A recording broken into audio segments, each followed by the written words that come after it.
Olá, tudo bem? Seja muito bem-vindo, seja muito bem-vinda. Nesse vídeo aqui, eu vou falar sobre a paralisia facial de Bell sob o olhar da medicina germânica. E antes disso, se você gosta dos vídeos que eu faço, se você gosta dos conteúdos que eu tenho veiculado aqui, curte o vídeo, se inscreve no canal, compartilha aí com outras pessoas que você acredita que vão gostar também desse conteúdo, beleza? Bom, e além de falar sobre o ponto de vista, né, o olhar da medicina germânica, eu vou falar um pouco, né, vou fazer um breve resumo aí sobre o que diz a medicina alopática também, né, em comparação ao que a medicina germânica fala. Eu vou falar sobre a hierarquia, né, das disfunções, a hierarquia dos tecidos, como isso influencia em relação aos sintomas, né, da paralisia de Bell. E é claro, a gente conhecendo a hierarquia, a gente conhecendo as possibilidades, a gente consegue fazer um tratamento, né, conduzir um tratamento muito mais assertivo. Eu vou falar sobre as causas biológicas, na verdade sobre a causa biológica, né, da paralisia facial, né, e principalmente a gente vai falar sobre a estratégia biológica de fingir de morto, que está associado aí, já dando um spoilerzinho do que a gente vai falar mais na frente. Então, o que diz a medicina alopática? Né? Então, a medicina diz que é uma condição que causa fraqueza temporária ou paralisia dos músculos do rosto. Causa paralisia em um lado da face, né? Ou a face caída, percepção de face caída, dor de cabeça, perda de paladar e aumento da sensibilidade ao som. Além disso, por conta, né, do olho ficar mais aberto, porque o cliente ele não consegue fechar, né? O paciente não consegue fechar o olho, e também tem dificuldade de fechar a boca, acaba que a boca e o olho ficam secos também. Então, os maiores sintomas, aqueles sintomas mais presentes aí na paralisia de Bell, incluem. Então, como os músculos faciais eles são controlados pelo nervo facial, e esse nervo facial ele também inerva 2/3 da frente da língua, né? Inerva também o músculo das pálpebras superiores, inerva os canais lacrimais e o músculo estapédio do ouvido. É por isso que os sintomas eles vão variar muito em relação a essas estruturas aqui que a gente falou, né? Então, os sintomas incluem fraqueza da língua, que afeta a fala e a deglutição. Também pode ter o formigamento, a dormência, né, da língua, causando aí a perda do paladar, que é originária aí do ramo sensorial do nervo facial. Então, o nervo facial ele tem um ramo motor, né, é um nervo misto, então ele tem um nervo motor que controla músculos e ele tem um ramo sensorial que controla sensibilidade. Nesse caso aí da boca, né, e da língua, ele vai controlar o paladar. Pode ou vai causar também aí o fechamento incompleto das pálpebras, causando um lacrimejamento excessivo e sensibilidade aumentada ao som, ou seja, a hiperacusia associada aí ao músculo estapédio do ouvido. E o que a medicina alopática fala sobre a causa, né? O que causa a paralisia facial de acordo com a medicina alopática? Bom, para a medicina alopática não existe uma causa direta conhecida, ou seja, algo que ainda não foi, segundo eles, descoberto. Segundo os estudos, né, da medicina alopática, a maioria dos casos aí vai estar associada a infecções virais, né? Então a gente tem aqui exemplos do herpes simples, do herpes zoster e vários tipos aí de globulinas, né, que são vírus, são proteínas, que estão associadas sempre que a gente tem paralisia facial, né, e você faz lá uma cultura, você faz um estudo histológico disso, e aí você tem também alguma dessas estruturas aqui.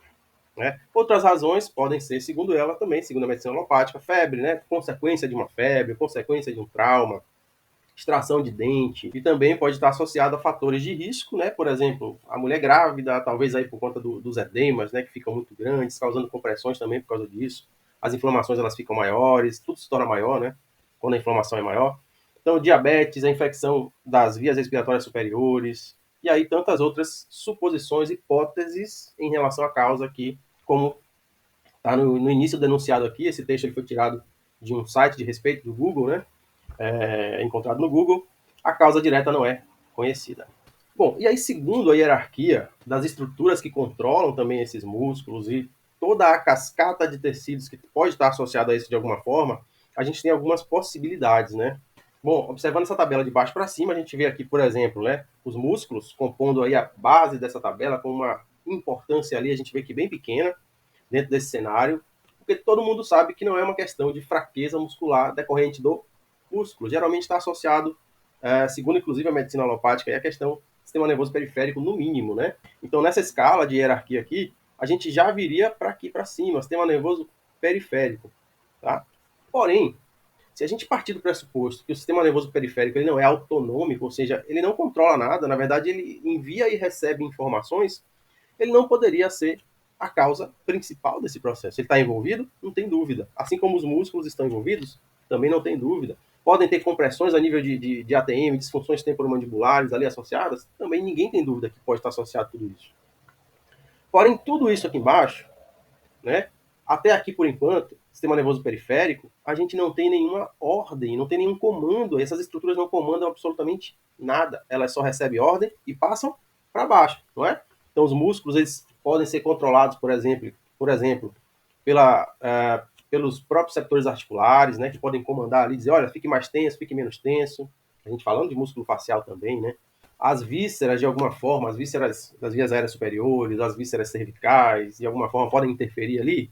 Difícil, né, a gente pensar numa interferência direta aí de uma víscera da região do rosto, da região de cabeça ali, interferindo aí, comandando, por exemplo, a diminuição de atividade do sistema nervoso periférico, né? A gente pode ter sim uma diminuição de atividade do sistema nervoso periférico, mas não de baixo para cima. A gente pode ter aqui associada a uma informação que vem lá de cima, né? A gente pode ter uma diminuição de atividade do sistema nervoso periférico quando as artérias ali que suprem esse nervo, de alguma forma não estão conseguindo fazer isso. Isso vai diminuir, então, a atividade neural ali naquela região, né? A velocidade de condução, vai diminuir o fluxo e tantas outras coisas associadas aí ao sistema nervoso periférico, tá? Mas a artéria sozinha também, né? A não ser que tenha ali algo traumático, um acidente vascular na região, né? Não encefálico, pode ser encefálico também, né? Mas ali na região, algum tipo de lesão vascular, como uma hemorragia, uma estenose, alguma coisa ali acontecendo que diminua o fluxo sanguíneo para esse sistema nervoso periférico, né? Aí a gente teria uma paralisia de Bell de causa mecânica, né? Mecânica no sentido de que há algo ali acontecendo, né, que é físico, como se fosse uma barreira a passagem do sangue, e aí essa barreira a passagem do sangue causa uma cascata de disfunções que podem sim chegar a uma paralisia facial. A gente pode ter também uma mudança, né, na atividade do sistema nervoso autônomo, que é quem controla basicamente tudo no nosso corpo. Mas a gente pode pensar assim, por que o sistema nervoso autônomo mudaria, né, a sua atividade sem uma necessidade expressa específica, né? Geralmente, o sistema nervoso autônomo, ele é sim capaz de mudar tudo aqui embaixo, de mudar todas essas funções aqui embaixo, porém, ele sozinho, por conta só dele ali, geralmente não acontece. O que acontece é que algo no nosso ambiente exigiu mudanças de comportamento, exigiu mudanças no nível de atenção, e aí essa mudança que vem do nosso ambiente acaba causando mudanças em tudo aqui embaixo. Vocês concordam comigo aí? Então, por exemplo, vivi uma situação de perigo aqui no meu ambiente agora, estou passando por alguma situação de perigo, né? O meu corpo vai ficar mais simpático-otônico, ou seja, meu sistema nervoso autônomo vai começar a entrar em simpático-otonia. As minhas artérias em simpático-otonia, elas fazem vasoconstrição, ou seja, diminuem o fluxo sanguíneo, vai diminuir o fluxo sanguíneo para o sistema nervoso periférico, assim como para as vísceras, assim como para as articulações e para os músculos. Só que aqui, até então, a gente ainda não tem uma causa direta, porque vai mudar para uma série de estruturas, né? Não, uma mudança no fluxo sanguíneo geral não causaria, por exemplo, uma paralisia facial. Tem que ter algo muito específico associado a isso. E aí a ideia aqui é falar dessa causa específica. O que há de tão específico nisso que pode causar, nessa questão biológica, nesse ambiente, como é que o ambiente pode favorecer o meu corpo, pode induzir o meu corpo, pode influenciar o meu corpo a desenvolver uma paralisia facial. Olhando primeiro pela ótica da medicina alopática, a gente tem uma diminuição de tônus, ou seja, a gente tem uma paralisia constatado, né? O paciente chega sempre no hospital com aquela paralisia e nos exames, nas investigações, encontra-se sempre uma quantidade de globulina, de proteínas presentes ali, e quando faz os testes, os exames, constatam-se ali qualidades específicas dessas globulinas, tá? Que foi o que a gente viu, a gente listou ali como causa, né? Causas possíveis, segundo a medicina alopática. Isso quer dizer que você tem uma causa até aqui, né? Você tem na verdade não uma causa, né? Você tem informações até esse momento aqui, ó. Só que o Dr. Hammer, que foi quem descobriu, né? Que foi o descobridor das 5 leis biológicas da natureza, que foi o descobridor da medicina germânica, por exemplo, ele descobriu também que a coisa não partia do momento da paralisia para frente, ou seja, não era para ele, né, para o Dr. para a medicina germânica, não é a globulina, não é a presença daquele vírus que causa a paralisia. Para o Dr. Hammer, segundo as pesquisas dele, ele descobriu que eles sim participam desse processo, né? Eles estão ali participando do processo, mas eles não são a causa. Se a gente olhar para esse gráfico aqui, por exemplo, a globulina, né, os vírus estão aqui, na verdade, a partir daqui a gente já tem a presença deles, né? Ninguém está dizendo que eles não existem, que eles não fazem parte, mas aqui a gente já tem a presença deles. Só que antes disso, acontecem coisas que não estão documentadas, que não estão catalogadas aí dentro da medicina alopática. O Dr. Hammer percebeu que existe um impacto. Ó, tá vendo aqui que a gente vê um DHS aqui? DHS é uma sigla que significa síndrome de Dirk-Hammer, e na verdade, a grosso modo diz, nesse momento aqui aconteceu um conflito biológico, um impacto biológico, um trauma biológico, né? Alguma coisa no ambiente deu a percepção para esse indivíduo de que o ambiente não estava seguro, né? De repente, a segurança foi embora. Mas o que pode ter acontecido aqui que trouxe uma repercussão tão precisa, tão específica, que faz os meus músculos, né, da minha face pararem de funcionar? É exatamente isso, é uma parada de função. Bom, eu vou mostrar um vídeo para você aqui agora, para a gente entender um pouco sobre isso, né? Por que o músculo, de uma hora para outra, para de funcionar? Existe algum objetivo específico nessa parada de função? E aí sim, né, a gente conhece na natureza uma estratégia de sobrevivência que é se fingir de morto. Quando o animal se finge de morto, o objetivo dele é, o predador ele tem a tendência a correr atrás da caça e abater a caça, né? Quando a caça já está abatida, há uma certa dispersão ali na atenção desse predador, e aí há também, nesse momento, uma chance dessa presa, né, pegar esse predador meio ali desprevenido, despreocupado e fugir, né? Então ele se finge de morto para ter a possibilidade de fugir. Então olha aqui nesse vídeo. Você está vendo aí um animal, né? Se eu não me engano é um gambá, não sei aí, aqui a gente chama de, aqui na Bahia a gente chama de sariguê. Eu não sei se esse nome é conhecido, né, por todo lugar.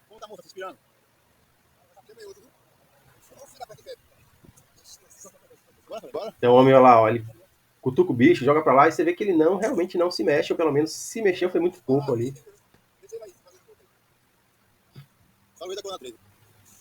E aí quando os homens se afastam um pouco, o bicho começa a correr, olha. Olha lá, levantou e vai fugir. Essa é a oportunidade que ele tem de fugir. E aí o pessoal vai atrás com a câmera. Quando ele percebe que ele não conseguiu escapar, ele se finge de morto de novo. Tá fingindo de morto, rapaz. Só que talvez ele tenha percebido que, bom, o pessoal até agora não me matou, né? Não me bateu, não fiz nada, então eu devo estar seguro. E ele começa a se mexer de novo, se mexer de novo. E aí vai embora. Então o que acontece aqui nesse momento aqui, que a gente tem ali aquela sigla DHS, é exatamente isso. Aconteceu alguma coisa, o inconsciente desse indivíduo, né?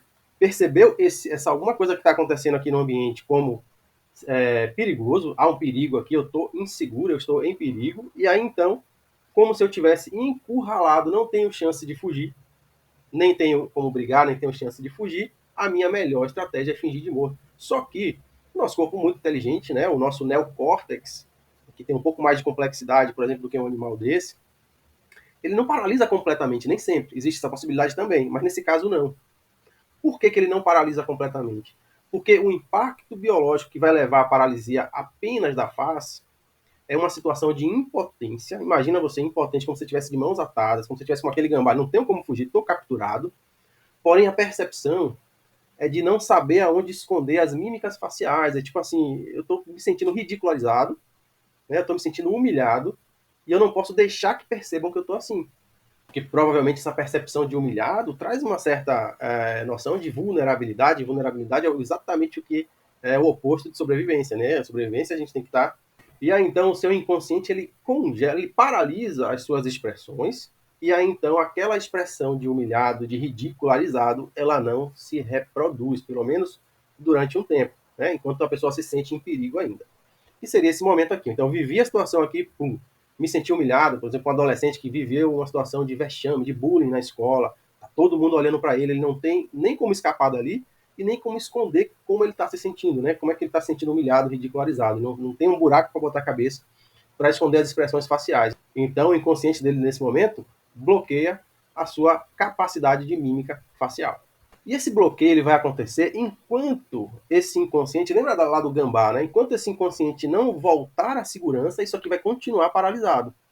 Na verdade, nesse momento aqui, a partir do impacto, há uma diminuição do tônus muscular. Né? É uma paralisia, mas é uma paralisia parcial. O grande problema é aquela paralisia mais forte mesmo, né? Que é quando o seu cliente chega no seu consultório já com o rosto paralisado. Geralmente ele já está nessa fase aqui, ó, em vermelho, que é tipo assim, vivi a situação, já saí da situação, porém, como nessa fase aqui a gente tem muitos edemas acontecendo, e aí esses edemas acontecem tanto no sistema nervoso central, quanto nos nervos, quanto nos músculos, tudo dá uma piorada. Então a paralisia também dá uma piorada. E aí, junto com tudo isso, a gente tem a presença das globulinas, ok?